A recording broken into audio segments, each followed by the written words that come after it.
Last Sunday ہم تصوف بات کر رہی تھی، اور اس دن بھی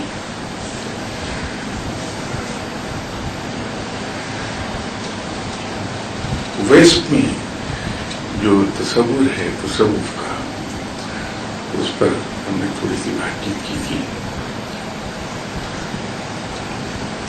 اگر ہم ذرا گہرائی سے جائزہ لیں تو یورپ میں تصوف حیران کن طریقے پر بیسڈ ہے اس نالج پر جو ویسٹ نے اسپین سے جب مسلمانوں کو نکالا تو مسلمانوں کی لائبریریز ان کے ہاتھ لگی. ایک بڑی تعداد تو تباہ ہو گئی کتابوں کی، لیکن جو بھی بچی کچھ کتابیں ان کے ہاتھ آئیں تھیں اس میں انہیں علم کے خزانے ملے. ویسٹ میں جو آج ترقی ہوئی ہے، اور کچھ ہمارے یہاں کے لوگ بھی اکثر و بیشتر یہ کہتے ہیں کہ ہمیں ویسٹ کا احسان مند ہونا چاہیے کہ انہوں نے سائنس میں اتنی تحقیق کی اور انسانی زندگی کو اتنا آسان کر دیا ہے کہ ہم گھر بیٹھے تمام کام کر لیتے ہیں. یہ بات درست ہے، لیکن جزوی طور پر.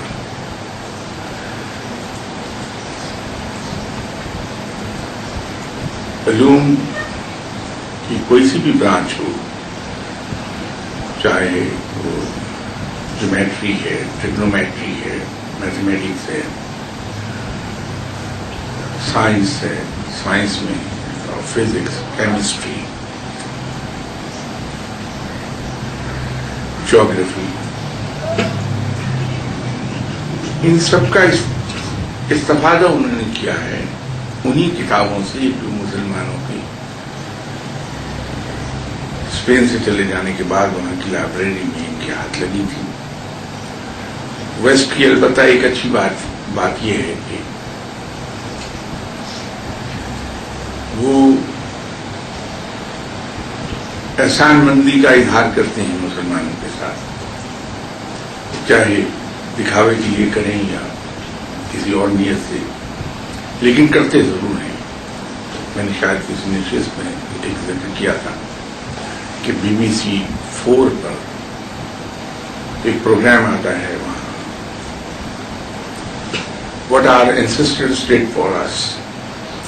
اس میں ہفتے میں ایک دن پروگرام آتا ہے What Muslims did for us. وہ اس کے اندر دکھاتے ہیں کہ مسلمانوں نے جو تحقیق کی تھی مختلف علوم میں، وہ ویسٹ کے کس طرح کام آئی، اور ویسٹ نے جہاں مسلمانوں نے تحقیق کو چھوڑا تھا اس سے آگے کس طرح سے اس کو چلایا. اسی طرح تصوف میں بھی ویسٹ نے اگر کوئی کام کیا تصوف پر تو اس کی زیادہ تر بنیاد مسلمان صوفی حضرات ہی کی تصنیفات پر رہی. ایک مشہور انگریز صوفی گزرا ہے اپنے وقت میں، لیفٹیننٹ کرنل ویلفورس کلارک اس کا نام تھا، فوج میں لیفٹیننٹ کرنل تھا، لیکن تصوف کی طرف چلا گیا اور اپنے دور کا بہت بڑا صوفی گزرا. اس نے جناب شیخ شہاب الدین سہروردی صاحب کی مشہور کتاب جو انہوں نے 13ویں صدی عیسوی میں لکھی تھی، یہ کتاب دراصل ایک آئین ہے تصوف کا. جناب شیخ شہاب الدین سہروردی صاحب کی وہ کتاب، یہ چاروں سلسلے میں 4 آرڈرز آف تصوف، چشتیہ، نقشبندیہ، سہروردیہ، قادریہ، ان چاروں میں یہ یکساں طور پر پڑھی جاتی ہے اور مقبول ہے. اس کتاب کا ولفورس کلارک نے ترجمہ کیا تھا. پھر مالکم ان کے بعد پیدا ہوا. وہ اپنے وقت کا ایک مشہور صوفی گزرا ہے ویسٹ میں. اس نے اس کام کو فردر آگے بڑھایا.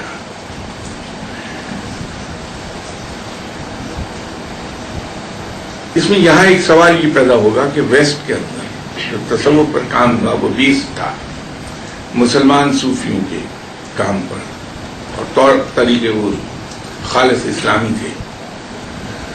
کیا وجہ بنی کہ انڈیا کے اندر ان چاروں سلسلوں میں جو طور طریقے تھے شروع میں تو وہی تھے جو ہونے چاہیے اسلام میں، لیکن رفتہ رفتہ انفلوئنس ہو گئے ہندو کلچر سے،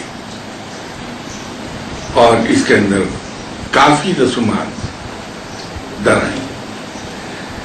میرے نزدیک اس کی دو وجوہات ہو سکتی ہیں. ایک تو یہ ہے کہ جیسے میں نے کئی بار پہلے بھی ذکر کیا کہ مسلمانوں کی ایک بڑی اکثریت چونکہ ہندو سے مسلمان نہیں، اور مسلمان ہونے کے بعد بدستور ہندوؤں کے درمیان رہتی رہی.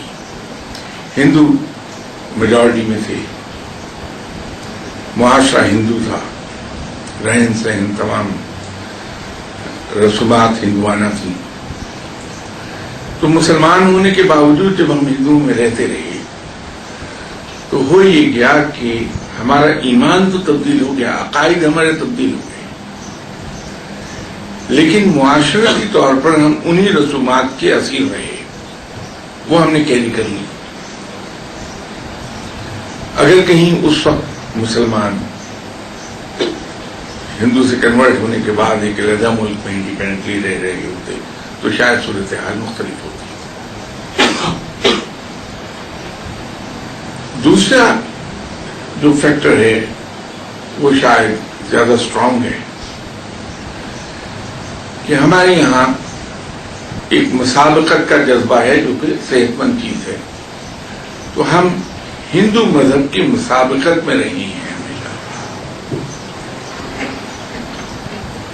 اس کے نتیجے میں یہ ہوا کہ جو کچھ ہندوؤں کے یہاں ہوتا تھا وہ ہم نے اپنے یہاں مختلف پرسنالٹیز کی یاد مناتے وقت اسی کی نقل کر لی، اس کے مقابلے پہ لا کے کھڑا کر دیا.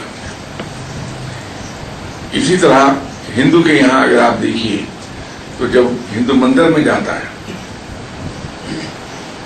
تو وہاں ایک لڑکی ہوئی گھنٹی ہے جسے وہ بجاتا ہے.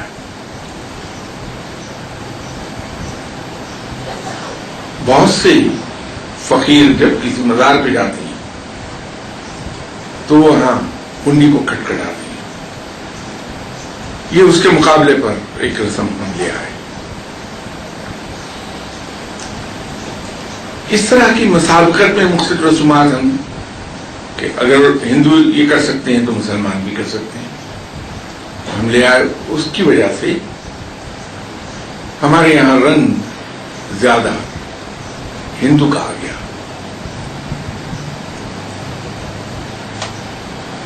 اب جب ہم تصوف کو دیکھتے ہیں تو آہستہ آہستہ اس کے اندر مختلف رسومات چلی آئیں، مختلف اور چیزیں چلی آئیں، اور اس کی شکل اب قطعی طور پر بگڑ کے رہ گئی ہے. جیسے یہاں ایک دن پہلے عرض کیا تھا کہ ایک زمانے میں انسٹیٹیوشنز ہوتے تھے جن کو ہم خانقاہیں کہتے تھے. عرب میں اور خاص طور پہ افریقن مسلم کنٹریز میں ان کو زاویہ کہا جاتا ہے.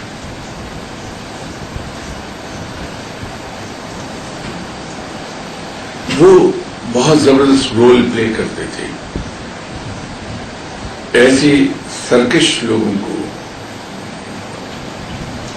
رام کرنے میں جن کی انا حد سے بڑھی ہے.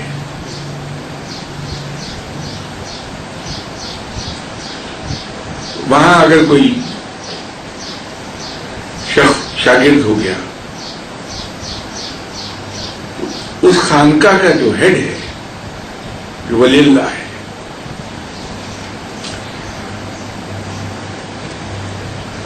وہ انشور کرے گا کہ یہاں آنے والے شخص کی انا کو سب سے پہلے کچل دیا جائے. اور وہ رویہ درست تھا، اس لیے کہ انسان کی سب سے بڑی دشمن اس کی انا ہے. سوال یہ پیدا ہوتا ہے کہ انا کیا چیز ہے؟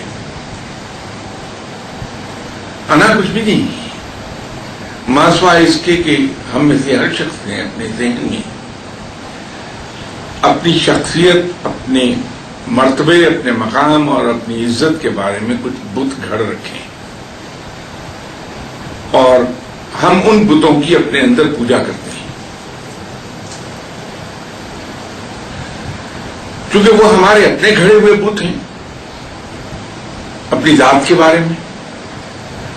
جب کوئی شخص ایسا رویہ ہمارے ساتھ رکھتا ہے یا کوئی ایسی حرکت اس سے سرزد ہوتی ہے جو ہمارے اس تراشے ہوئے بت کو ٹھیس پہنچاتی ہے، تو ہم بھڑک اٹھتے ہیں.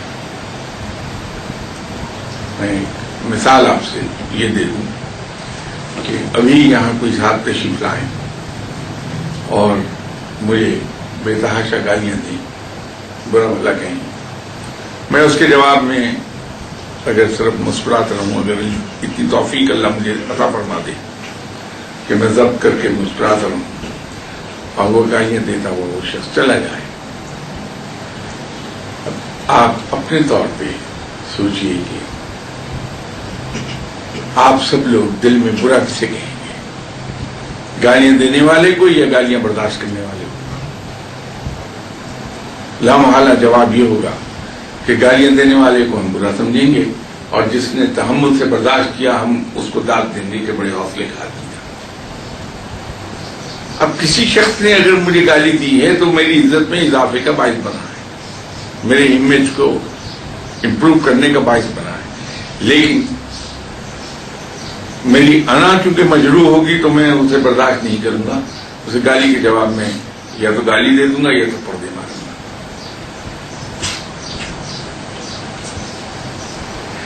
اگر میں کہیں گیا اور کوئی شخص میرے ساتھ بہت اس نے مجھے ویلکمنگ ایٹیٹیوڈ نہیں دکھایا تو میں فی الفور دل میں فیصلہ کروں گا کہ دوبارہ میں یہاں نہیں آؤں گا. یہ انا ہے. کچھ لوگ اسے معمول کر لیتے ہیں سیلف ریسپیکٹ. سیلف ریسپیکٹ بالکل اس کے برعکس ہے.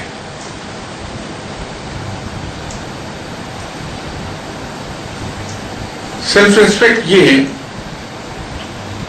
کہ انسان دکھوں میں پس رہا ہو لیکن کسی پر اپنے دکھوں کا اظہار نہ کرے، بلکہ دوسروں پہ یہ ظاہر کرے کہ میں بڑے سکھ میں ہوں. انسان بھوکا ہو لیکن کسی سے اپنے اس فاقہ مستی کا ذکر نہ کرے، صرف اس لیے کہ اگر میں فاقہ مستی کا ذکر کروں گا تو یہ میری وقار کے خلاف ہوگی بات، انسانی وقار کے خلاف یہ بات. یہ تو میں سیلف ریسپیکٹ کو ایکسپلین کرنے کے لیے آپ کو بتا رہا ہوں. ورنہ دکھوں کا اظہار کرنا اپنے ہی جیسے کسی انسان پر کسی غیر اللہ کے سامنے اپنی فاقے سے ہونے کا ذکر کرنا کسی غیر اللہ کے سامنے، فقیر کے نزدیک یہ اللہ کا شکوہ بیان کرنا ہے. اور اللہ کا شکوہ ہم بیان نہیں کر سکتے، نہ اس کے مجاز ہیں کہ وہ آقا ہے، ہم اس کے غلام ہیں. آقا کا گلہ اور شکوہ بیان نہیں کیا جاتا کبھی.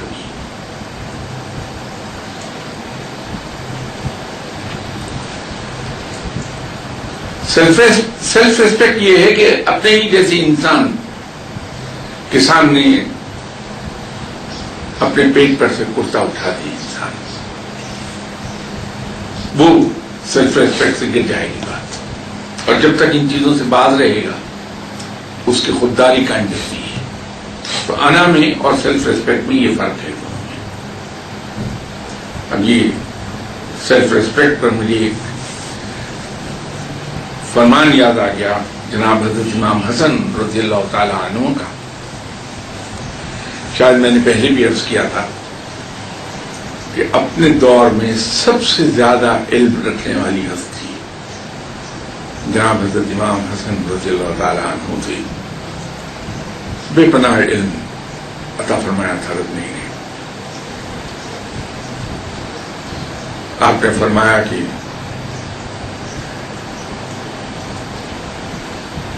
کسی شخص نے آپ کے سامنے دست سوال دراز کر کے اپنے سیلف ریسپیکٹ کا جنازہ نکال دیا ہے، لیکن آپ اس کو انکار کر کے اپنی سیلف ریسپیکٹ کو مجروح نہ کیجیے، کچھ نہ کچھ اس کے ہاتھ پر رکھ دیں. یہ عام جملہ دکھائی دیتا ہے، لیکن اس پر ذرا سا گہرائی سے غور کریں گے تو یہ بہت گہری بات ہے.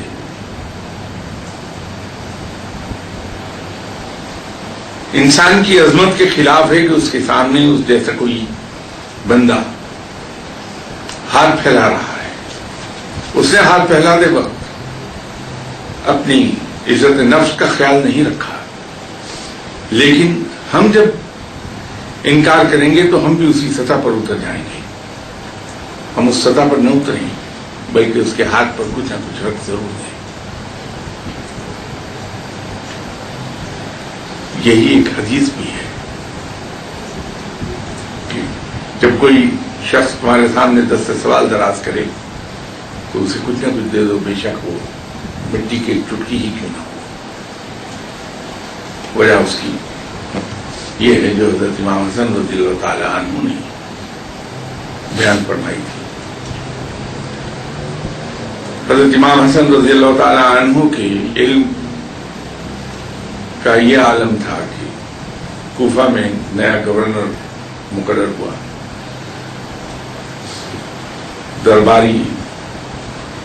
درباریوں میں سے کسی نے ان سے کہا، اس لیے کہ وہ خود بھی صاحب علم تھا، کہ آج کے دور میں حضرت امام حسن رضی اللہ تعالی عنہ سے زیادہ علم رکھنے والا کوئی نہیں. اس نے کہا کہ اس کو آزما لیتے ہیں. قاصد کو بلایا اور اس سے ہی کہا کہ حضرت امام حسن رضی اللہ تعالی عنہ کی خدمت میں چلے جاؤ اور کچھ نازیبا الفاظ اسے بتایا کہ جا کے اسے کہو کہ گورنر کوفہ نے آپ کو یہ کہا ہے، لیکن یہ الفاظ ان کو اس وقت کہنا جب وہ بڑی محفل میں بیٹھے ہوں. وہ قاصد گیا مدینہ منورہ، اور جب حضرت امام حسن رضی اللہ تعالی عنہ کی محفل جمی تھی، اس محفل میں جا کے سب کے درمیان کھڑے ہو کے بآواز بلند اس نے کہا کہ یا امام، گورنر کوفہ کا آپ کے لیے پیغام ہے. تو آپ نے فرمایا کہو کیا ہے. تو اس نے وہ نازیبا الفاظ کہے کہ گورنر کوفہ نے آپ کے بارے میں یہ کہا ہے. آپ نے بڑے تحمل سے جواب دیا کہ اس کو جا کے یہ کہہ دو کہ حسن نے یہ کہا ہے کہ اگر یہ سب چیزیں مجھ میں موجود ہیں جو تم نے مجھے کہی ہیں تو اللہ مجھ پر رحم فرمائے، اور اگر وہ مجھ میں موجود نہیں تو اللہ تم پر رحم فرمائے. وہ قاصد واپس گیا، جا کے اس نے گورنر کوفہ کو بتایا کہ حضرت امام حسن رضی اللہ تعالی عنہ نے یہ جواب دیا ہے. تو گورنر کوفہ نے اسی وقت بآواز بلند کہا کہ میں گواہی دیتا ہوں کہ حضرت امام حسن رضی اللہ تعالی عنہ سے زیادہ صاحب علم آج کے دور میں کوئی نہیں. بات کسی اور طرف چلی گئی، لیکن ایک بات میں آپ سے عرض کرنا چاہتا ہوں جو ہماری پریکٹیکل لائف میں ہمیں کام دے دے گی. ایک زمانہ پہلے میں کسی صاحب سے ملا کرتا تھا، اللہ کے درویش تھے، بہت پرانی بات ہے. اس وقت ان کی عمر ریٹائرمنٹ کی ایج کے قریب پہنچے ہوئے تھے. انگریزی کے پروفیسر تھے.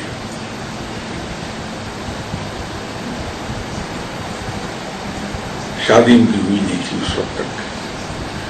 معلوم نہیں ان کو کیا سوجی کہ انہوں نے مجھے بیٹا بنا لیا. تو میں جب بھی اسلام آباد میٹنگ وغیرہ کے لیے گیا تو واپسی پہ ادھر سے ہوتا آتا تھا. میں وزیر آباد سے ٹرن لے لیتا تھا سیالکوٹ کے لیے اور ان سے مل کے لاہور آتا تھا.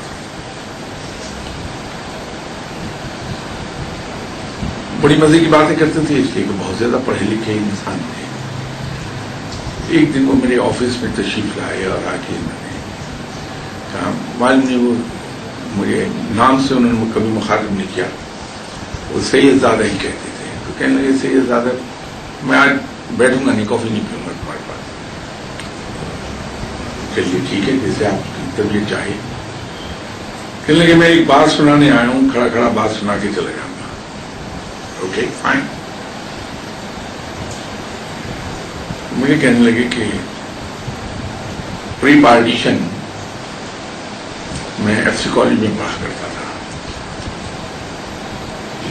اور ان دنوں زیادہ تر استاد ہمارے انگریز تھے.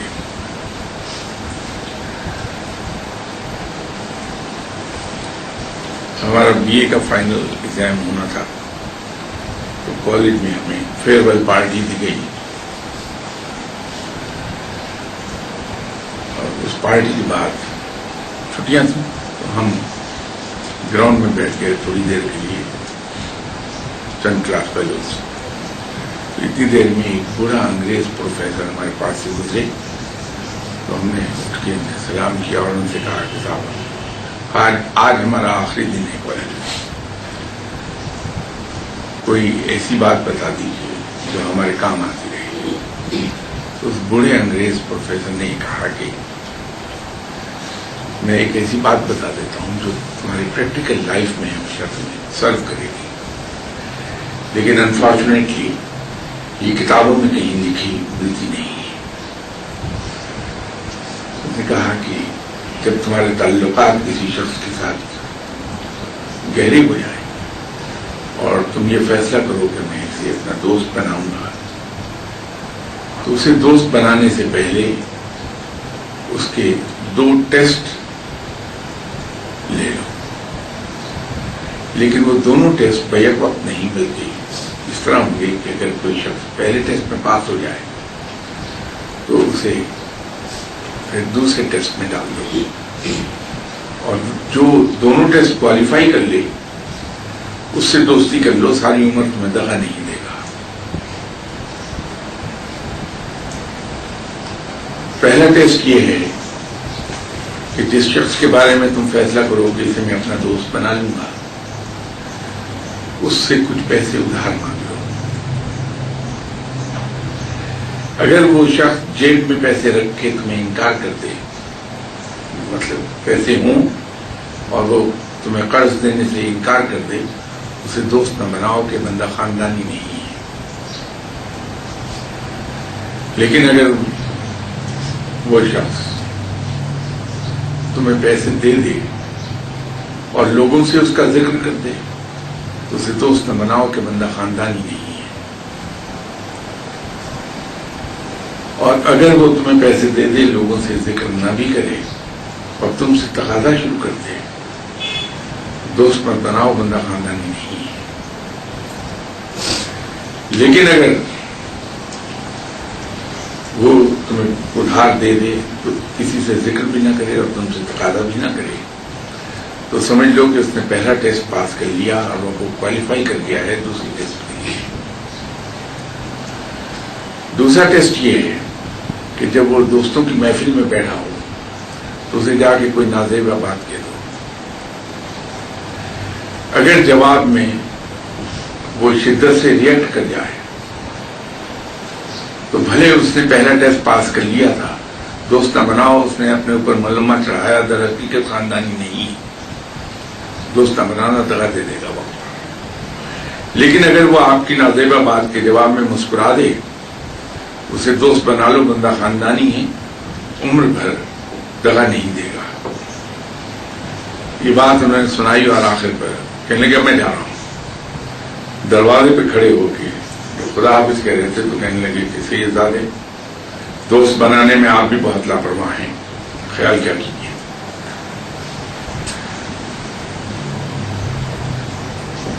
یہ بات خودداری اور عزت نفس سے چلی تھی.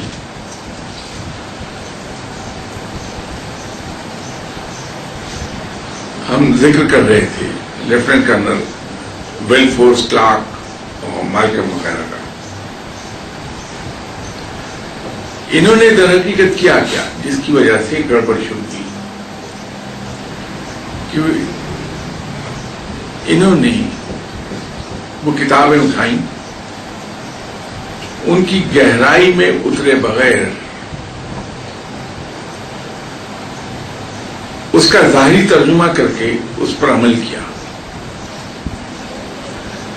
چونکہ وہ عمل روح سے خالی تھا تو وہ نتائج پیدا نہیں کر سکا کبھی. یہ یاد رکھیے کہ ہر وہ عمل جو روح سے خالی ہوگا وہ کبھی صحیح نتائج پیدا نہیں کرتا.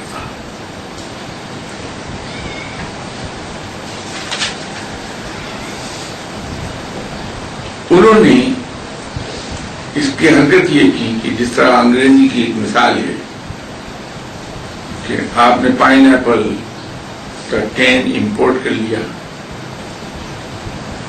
اور اس کے آگے اس کی فردر پروسیسنگ شروع کر کے کام کر دیا. پائن ایپل اگانا نہیں سیکھا، اس کی صفات، اس کی کیریکٹرسٹکس، اس کی پراپرٹیز وہ کسی کے علم میں آئی نہیں تو کام ہمیشہ ادھورا رہے. وہ ایگزیکٹلی انہوں نے تصوف کے ساتھ یہی سلوک کیا. نتیجہ یہ ہوا کہ وقتاً فوقتاً لہریں اٹھتی رہی مغرب میں اسلامی تصوف کے بارے میں. لوگ اس راہ کی طرف جاتے رہے لیکن اس پر عمل نہیں کر پائے کبھی. اور جب ہرے راما ہرے کرشنا کی تحریک نے زور پکڑا تو یہ سب سے زیادہ مقبول اگر ہوئی تو امریکہ میں اور اس کے بعد یورپ میں. لیکن چونکہ اس کی بنیادیں نہیں تھی سچائی پر مبنی، وہ کچھ عرصے کے بعد دم توڑ گئی. اب پھر مغرب تصوف کی طرف جا رہا ہے لیکن یہ کبھی کامیاب نہیں ہو پائیں گے، کبھی اس کا پھل نہیں کھا پائیں گے تب وقت کہ بالکل اسی طرح سے یہ کام نہ کریں جس طرح سے ہمارے یہاں امامین نے کیا تھا. انہوں نے اپنی عمریں گنوا دی آپ صلی اللہ علیہ وسلم کے فرمودات جمع کرنے میں، پھر اس کی وضاحت، ایکسپلینیشنز اس کے آتھینٹیکیشن پر، اور سب سے بڑی بات یہ ہے کہ ان کی تفسیر پر.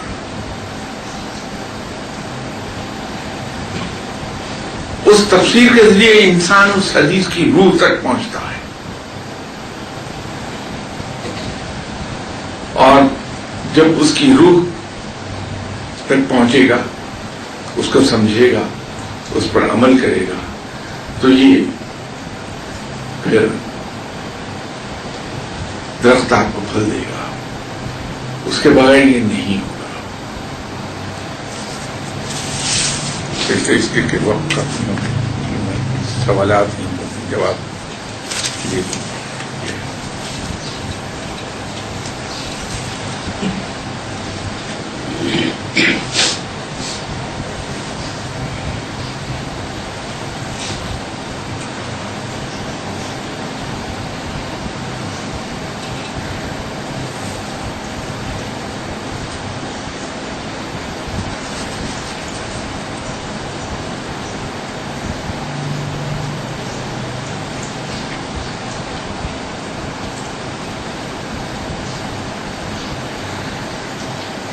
یہ غالباً سوال پہلے بھی کسی جگہ سے آیا تھا کہ ہم مسلمانوں میں تو طریقت کے سبھی سلسلے سیدنا علی مرتضیٰ رضی اللہ تعالی عنہ پر جا کر ملتے ہیں، کیونکہ گیان اور کشف تو غیر مسلموں میں بھی ثابت ہے، ان کے سلسلے کہاں پر اینڈ اپ ہوتے ہیں۔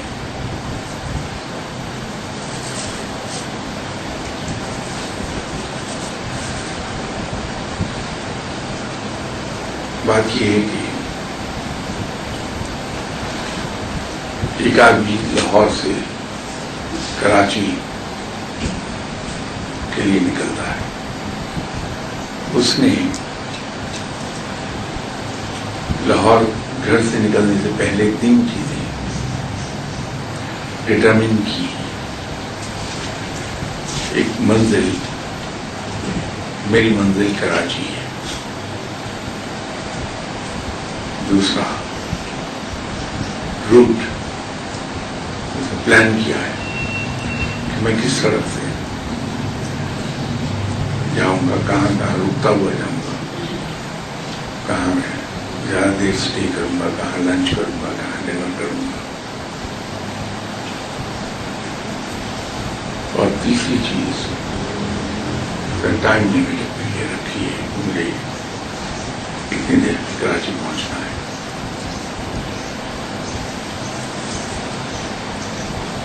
یہ شخص گھر سے نکلتا ہے اور کیلکولیٹ کرتا ہے کہ میں اگر اس اسپیڈ پر چلوں گا تو میں اپنی منزل پہ جو ٹائم میں نے اپنے لیے مقرر کیا ہے اس کے لگ بھگ وہاں پہنچ جاؤں گا۔ دوسرا، اس نے راستہ روٹ ورک آؤٹ کیا ہے کہ ابھی تو امکان کم ہے کہ اس کا واسطہ ٹوٹی پھوٹی سڑکوں سے، کچی سڑکوں سے پڑے، درمیان میں کہیں کوئی ڈائیورشن آئی بھی تو چھوٹی ہوگی، وہ سیدھا اپنی منزل پہ جا پہنچے گا۔ اس کے برعکس ایک آدمی ہے، وہ بغیر ان تینوں چیزوں کو تعین کیے گھر سے نکلتا ہے کہ میں ڈرائیو کرنا چاہتا ہوں گاڑی، میں ڈرائیو کروں گا۔ اب جو پلان کر کے نکلا وہ تو 24 گھنٹے میں کراچی جا پہنچے گا اپنی منزل پہ۔ یہ شخص ہو سکتا ہے ہفتہ بھر بھٹکنے کے بعد گھومتا پھرتا پھر وہیں آپ پہنچے جہاں سے وہ چلا تھا۔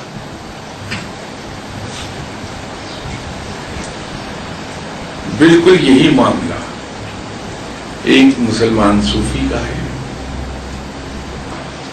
اور دوسری مثال جو میں نے دی وہ غیر مسلم صوفی کی ہے۔ مسلم صوفی اللہ کی عبادت کرتا ہے اور اس یقین اور اس ارادے اور اس تمنا کے ساتھ کرتا ہے کہ میں نے قرب الہی حاصل کرنا ہے، اپنے خالق کی، اپنے مالک کی دوستی حاصل کرنا ہے، میں نے اسے راضی کرنا ہے، اپنے رب کو۔ یہ منزل ہے اس کی،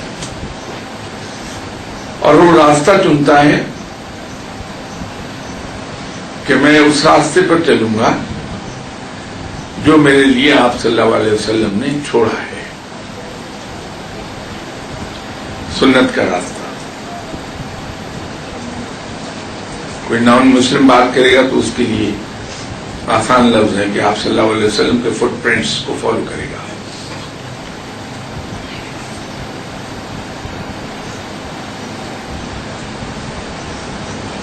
اور وقت کا تعین جو ہے وہ یہ ہے کہ پیشتر اس کے کہ میرا بلاوا آ جائے،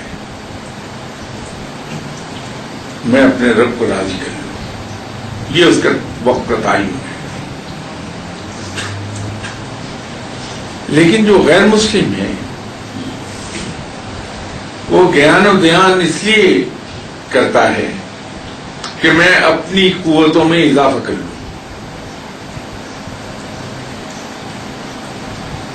وہ قوتوں میں اضافہ کرنا چاہتا ہے۔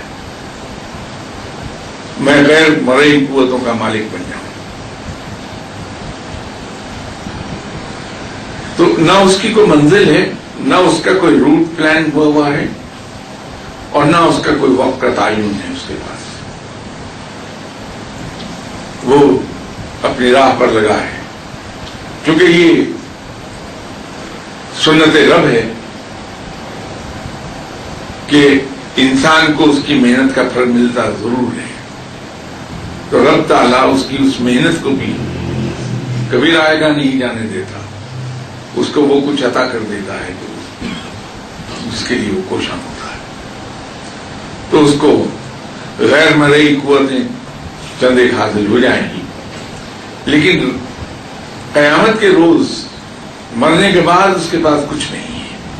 وہ خالی ہے سوائے اس کی کہ اس کو، کیونکہ اس کے تمام نیک اعمال کا جزا جو ہے، اس کا اجر جو ہے، وہ رب دنیا ہی میں دے گا. جائے گا تو یہاں سے بالکل خالی ہاتھ ہوگا نیکیوں کی طرف سے. البتہ اللہ کے ساتھ سرکشی کے جرم اس کے ہاتھ میں ضرور ہوں گے، اس کی وہ سزا پائے گا. تو اس سلسلے اینڈ اپ ہونے کا تو سوال ہی نہیں ہے کوئی، کیونکہ نہ اس کی کوئی منزل ہے، نہ کوئی اس کی راہ مقرر ہے. اس لیے جب جو تجربات سادھوؤں نے لکھے ہیں یا بخشوؤں نے لکھے ہیں، وہ ایک دوسرے سے خاصے مختلف ہیں. کیونکہ کٹی ہوئی پتنگ ہے وہ، جس کی کوئی ڈائریکشن نہیں ہوتی. محنت کرتے ہیں، اس کا اجر اللہ انہیں عطا فرما دیتا ہے دنیا ہی میں. آخرت میں ان کے لیے کچھ نہیں.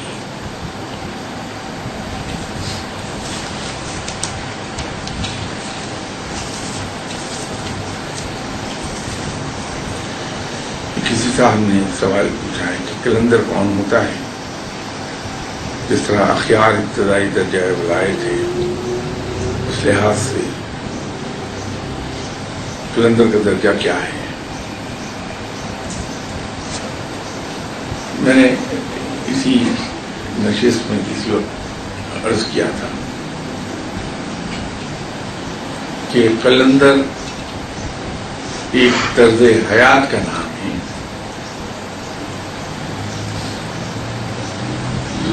یہ کسی روحانی درجے یا مقام کا نام نہیں ہے. کلندر اعظم جناب حضرت علی کرم اللہ وجہہ کو کہا جاتا ہے، اور حضرت علی کرم اللہ وجہہ کا موٹو یہ تھا کہ نہ کسی چیز کے ملنے کی خوشی اور نہ کسی چیز کے کھو جانے کا غم.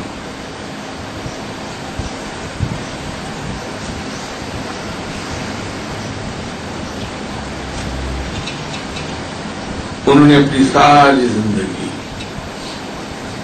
اسی پہ بتا دی. جو مل گیا اس پر بھی سجدہ شکر ادا کیا، اور جو نہیں ملا اس پر بھی سجدہ شکر ادا فرمایا.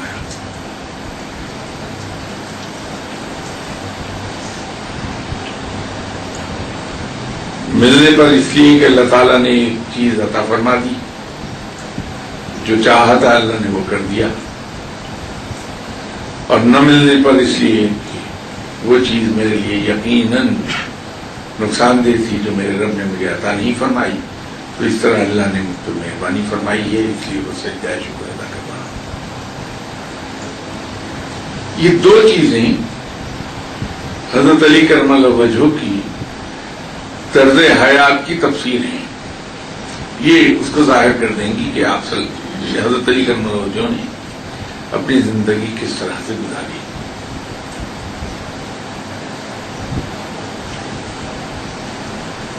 اس طرز حیات کو کلندرانہ طرز حیات کہتے ہیں. تو جو صوفی اس طرح کی طرز حیات کو پوری طرح اختیار کر جائے اس کو کلندر کہتے ہیں.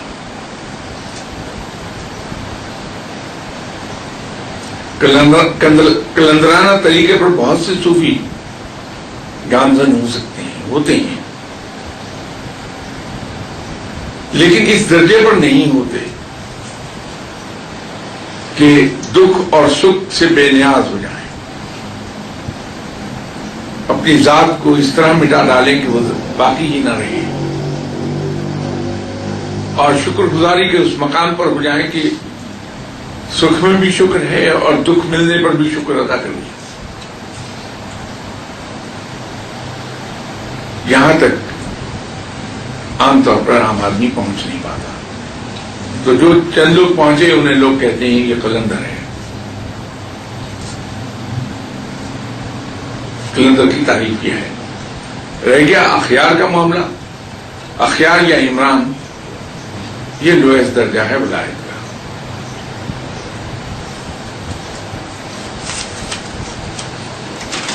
دوسرا سوال انہوں نے کیا کہ قلندر کی خصوصیات کیا ہیں، وہ تو میں نے ابھی عرض کر دی۔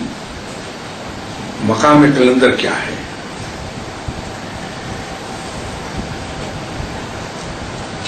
مقام قلندر یہ ہے کہ وہ اللہ کا دوست ہوتا ہے، کیونکہ جس شخص نے اپنی خواہشات، اپنے ارادوں اور اپنی تمناؤں کو رب کے ارادوں کے ماتحت کر لیا، وہ اس کا بندہ ہو گیا، وہ بندگی میں داخل ہو گیا، اور جو بندگی میں داخل ہوا وہ مقام شکر پر چلا گیا، جو مقام شکر پر گیا وہ اللہ کے قریب ہو گیا۔ تو قلندر قرب الہی کے مقام پر ہوتا ہے کہ اس کو اللہ کی دوستی نصیب ہو جاتی ہے۔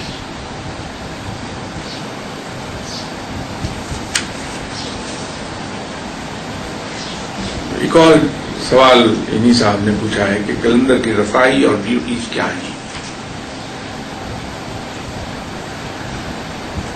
اب قلندر کا جیسے میں نے عرض کیا یہ تو ایک طرز حیات کا نام ہے، وہ غوث کے مقام پر بھی ہو سکتا ہے، قطب کے مقام پر بھی ہو سکتا ہے، وہ ابدال بھی ہو سکتا ہے۔ تو اس کی رسائی اور ڈیوٹیز تو اس کے مطابق ہوں گی۔ طرز حیات تو یہ ہے کہ وہ صرف اللہ کے ہو کے رہ گیا ہے، جو کچھ وہاں سے عطا ہوتا ہے، یا یوں کہیے کہ وہ اللہ کی رضا میں راضی ہو گیا ہے۔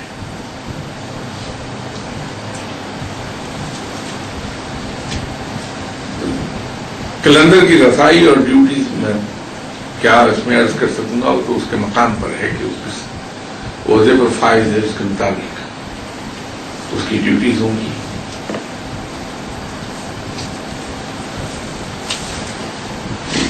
کسی صاحب نے ایک اور سوال یہ پوچھا کہ آپ بیعت کرتے ہیں یا نہیں؟ اس کا ایک دو ٹوک جواب تو یہ ہے کہ نہیں۔ بیشتر اس لیے کہ یہ مجھ سے وجہ پوچھ لیں، میں خود ہی عرض کر دیتا ہوں کہ بیعت وہ شخص کرے جو یہ سمجھے وہ اس قابل ہو گیا ہے کہ لوگوں کو تعلیم دے سکے، لوگوں کی تربیت کر سکے۔ تعلیم تو کہیں سے بھی حاصل ہو جائے، کتاب سے بھی ہو جائے گی، لیکن تربیت کرنے کی بات۔ تو میں اپنے آپ کو اس کا اہل نہیں جانتا، اس لیے کہ میں ابھی تک اپنی تربیت نہیں کر سکا۔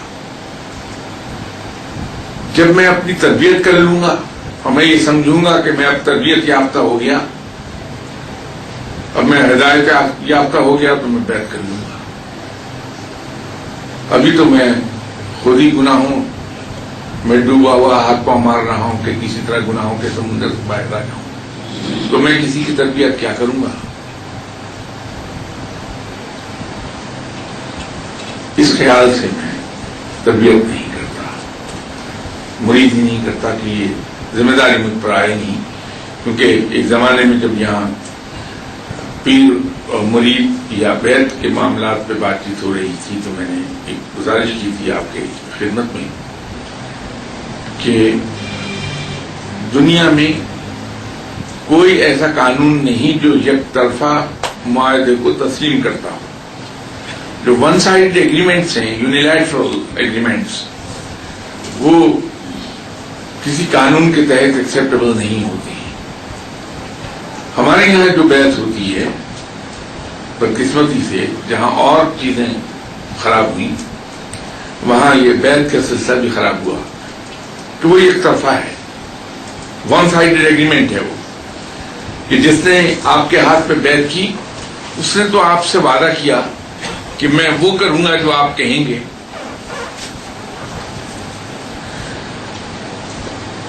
میں نے آج اپنا آپ کے ہاتھ بھیج دیا. بیعت کا مطلب بے کر دینا، بے کا مطلب ہے سودا کر دینا. تو اس نے اپنا آپ تو فروخت کر دیا، وہ اب آپ کی مرضی کے تحت چلا گیا، آپ کے احکامات کا پابند ہو گیا. بیعت کرنے والے نے کیا وعدہ کیا اس سے؟ اس کو یہ وعدہ کرنا چاہیے کہ میں اپنی صلاحیت اور اپنی بہترین قابلیت کے مطابق تمہاری تربیت کروں گا، تمہیں تعلیم دوں گا. پھر تو یہ ویلڈ معاہدہ ہے، کیونکہ یہ پھر ٹو سائڈڈ ہوگا، بوتھ سائڈس، دونوں طرف ریسپانسبلٹیز آئیں گی انڈر دس ایگریمنٹ. لیکن جب صرف بیعت کرنے والا ہی غریب معاہدہ کر رہا ہے، جس نے اپنے ہاتھ پہ بیعت نہیں کیا ہے، وہ کوئی کمٹمنٹ نہیں کر رہا آپ سے، وہ ون سائڈڈ ہے. اور اگر میں کسی سے وعدہ کروں گا کہ میں تمہاری تربیت کروں گا تو اس کے لیے مجھے ٹائم چاہیے. وہ ٹائم کہاں سے آئے گا؟ اگر فرض کر لیجیے کہ یہ سلسلہ جاری ہو اور 1,00,000 مرید ہو گئے کسی شخص کے، ہیومنلی پاسبل ہی نہیں کہ 1,00,000 مریدوں کی تربیت کر سکے بندہ.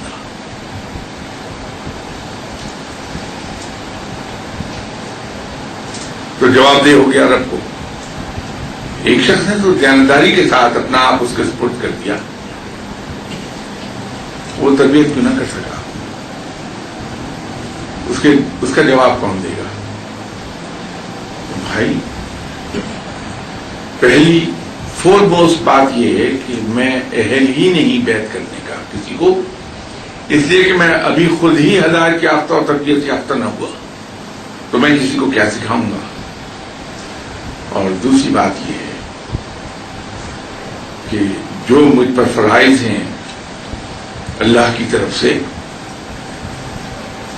پہلی بات تو یہ ہے کہ آپ صلی اللہ علیہ وسلم نے یہ فرمایا کہ بہترین روزی وہ ہے کہ انسان اپنے ہاتھ سے کما کے کھائے، محنت سے کما کے کھائے. تو مجھے نوکری کرنا ہوتی ہے. دوسرا میری فیملی ہے اور میں اس کے لیے اللہ کو جواب دہ ہوں کہ میں نے اپنی امیڈیٹ فیملی کو ان کی ضروریات زندگی وہاں پہنچائیں یا نہیں پہنچائیں،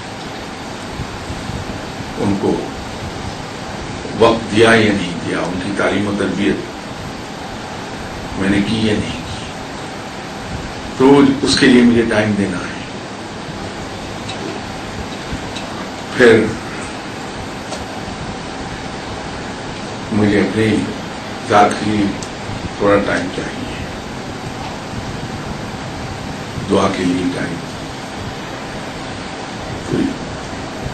وقت بہی 24 گھنٹے میں سے کوئی بھی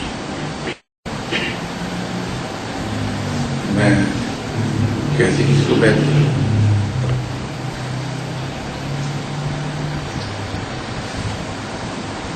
اور اگلا اس میں وہ میں اگنور کر گیا تھا کہ اس کی کچھ اور چیزیں بھی تھیں انہوں نے کہ اگر کرتے ہیں تو سچا طالب عاقل بالغ نیک ہونے کے علاوہ کیا شرط ہے.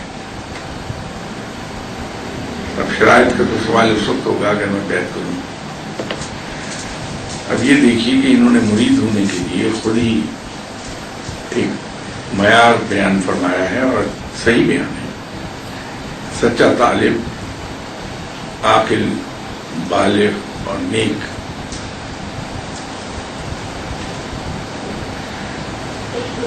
اب اگر یہ جو صاحب مجھے بیعت کرنے کو کہہ رہے ہیں، یہ اگر میرے اندر ان میں سے سوائے ایک چیز کی تلاش کوئی بھی کر دیں تو میں ان کو انعام دینے کو تیار ہوں. بالغ البتہ ہوں. بالغ کیا تو بوڑھا ہو گیا. تو باقی نہ تو سچی طلب میرے اندر، نہ میں عاقل، اور نہ نیکی کے قریب سے بھی کبھی گزرا میں. تو بھائی اگر مرید کی یہ بنیادی شرائط ہیں تو جو مرید کر رہا ہے وہ تو اس سے کہیں اوپر ہونا چاہیے. وہ کہاں سے آئے گا؟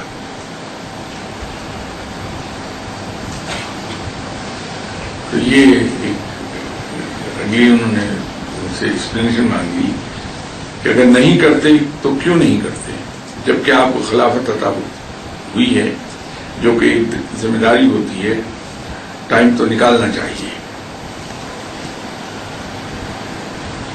صاحب بات یہ ہے کہ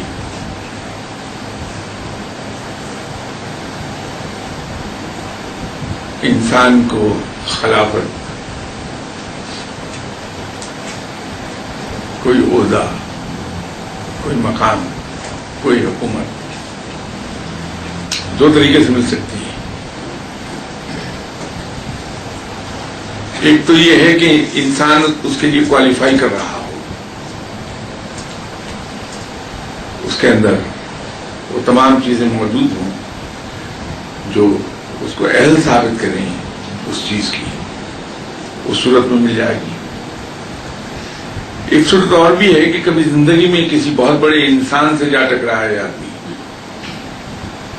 وہ اپنے اس خاندانی بڑے پن کی وجہ سے جو اس کے بلڈ میں بڑا پن ہے، یہ دیکھے کہ یہ ایک شخص ایسا ہے جس کو دنیا میں کوئی شخص اپنے قریب نہیں آنے دے گا، تو وہ اپنے اس بڑے ظرف کی وجہ سے اسے سینے سے لگا لے اور جاتا جاتا اسے کچھ عطا کر جائے کہ یہ جاؤ. تو میں تو بھائی ان لوگوں میں سے ہوں کہ کسی نے طرز کھا کے مجھے خلافت عطا کر دی، نہ خلیفہ بنا کے بٹھا دیا. ورنہ سچائی یہ ہے کہ میں اس کا اہل نہیں ہوں، نہ میرے اندر وہ کوالٹیز ہیں، نہ وہ خوبیاں ہیں، نہ وہ علم ہے میرے اندر، نہ کوئی اور چیز. انسان اگر بیعت کرنے کا ارادہ کر لے تو ایسی جگہ بیعت کرے جو واقعتاً کسی بڑے مقام پر فائز ہو بندہ، تاکہ کچھ حاصل تو ہو.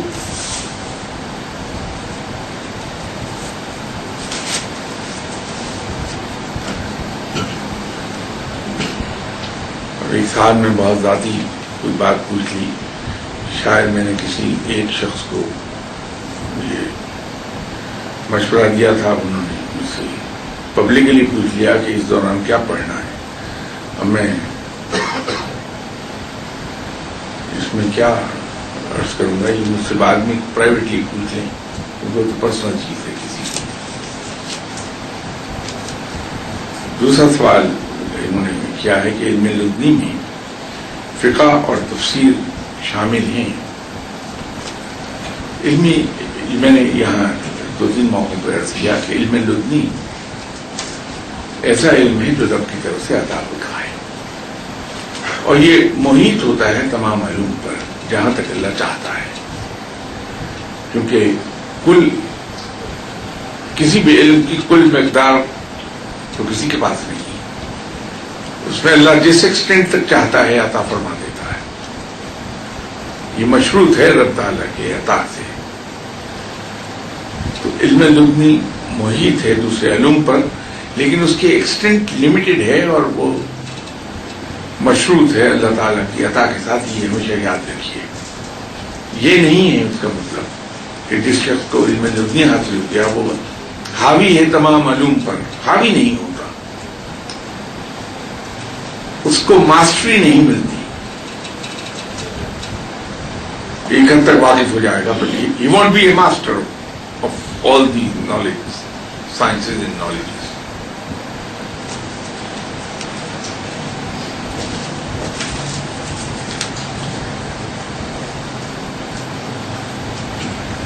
یہ ایک سوال کسی صاحب نے پوچھا ہے، حدیث مبارکہ کا حوالہ دے کے کہ حدیث مبارک ہے کہ قطع رحمی نہ کرو. آج انہوں نے پوچھا ہے کہ رشتہ داروں میں آپ اگر کسی سے ملتے ہیں لیکن بارہا ملنے پر بھی وہ آپ کو رسپانس نہیں ملتا تو اس ضمن میں ہمیں کیا عمل کرنا چاہیے. صاحب حدیث کے اندر ایک بڑا کلیئر کٹ انسٹرکشن ہے کہ قطع رحمی نہ کرو. اس میں کہیں بھی کسی کوالیفائی نہیں کیا کہ کوئی شخص 3 بار آپ کے جانے پر نہ ملے تو آپ دوبارہ نہ جائیں، 6 بار، کچھ نہیں. بڑی سیدھی بات ہے کہ کوئی شخص آپ کے ساتھ کیسا ہی سلوک کرے، ملتے رہیے اس سے اور کوشش کیجیے کہ اس کے کام آ جائے.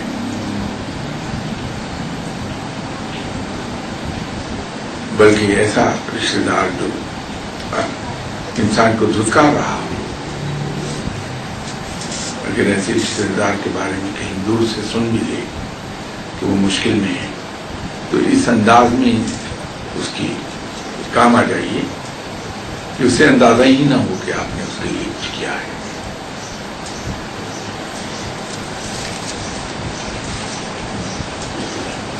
ایک اور سوال صاحب نے کیا ہے کہ اپنے نفس کو کیسے قابو کیا جائے. بڑا مختصر جواب، اس کی مخالفت کر کے، اس کی نفی کر کے، جو وہ مانگے اس کی نفی کر دیجیے، جو کرنے کو کہے اس کی نفی کر دیجیے.